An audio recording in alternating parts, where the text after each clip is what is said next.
See that martial artists have it hard out there for survival, because not only do they have to worry about the criminals, but they also have to worry about the police. Because there's the police out there, the corrupted police, or even just the police in general, that they're out there to prosecute people that aren't even criminals, but just people that want to protect their own lives. They're pretty much there to prosecute them and to jail them and turn them into criminals just because they're in the possession of a firearm to protect, as self-defense. And I think that's a very sad thing. You know what I mean? You could just be a great person, but just because you got a gun and then you end up, having it in a prohibited area, they'll treat you as a criminal. So martial artists, they got to worry about the police, and they got to worry about the criminals. But the police, if you're a police officer, you can pretty much carry your firearm wherever you want to, almost. And the only thing you got to worry about are the criminals. But the average citizen who's armed, they got to worry about the police and the criminals. Because the police could be coming after them as well, in which to turn them into criminals just because they're in the possession of a firearm. Even if they are legally in possession of one, they may catch you in a situation where you end up having that gun on your person in a prohibited area, and then all of a sudden you turn into a criminal. So for example, it's like first you're all of a sudden legally allowed to carry, you're walking on the sidewalk, but as soon as you step onto a bus, you're considered a criminal because it's illegal to have it on a bus. Or you're walking on the sidewalk and then you decide to go into the train. While on the sidewalk, you're a law-abiding citizen.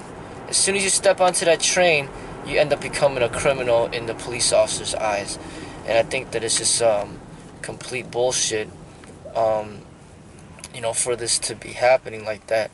It just makes it very difficult for people to, for the law-abiding citizens or just the martial artists in general. They have it hard. Whereas police officers, they just gotta worry about the criminals. We gotta worry about more than that. A lot more than that. I mean, who wants to go to jail, risk going to jail for 10, 15, or whatever amount of years just because they were in possession of a firearm? And they didn't even do anything violent with that firearm. They were just in possession of it. Just in case something happened, they had something to protect themselves. But then they could essentially be labeled as a criminal just for being in possession of one. And see, especially here in Illinois, the gun laws are extremely strict, and it could be, in a way I could see that it could be used as a tool for the police and the justice, and the criminal system to just lock up more people over some bullshit. Just kind of like this whole weed and marijuana situation. They're just locking up a bunch of people that are smoking something that's like not too different. They're just smoking a cigarette. And by them locking up all these people, it's just helping them generate more money for the prison system and for the court system and all the other stuff. So I mean, this is what I see that's going on, and it's a difficult situation for the martial artist in order to be at his highest level of capability in defending himself from great danger, especially when it involves violent people that are using firearms.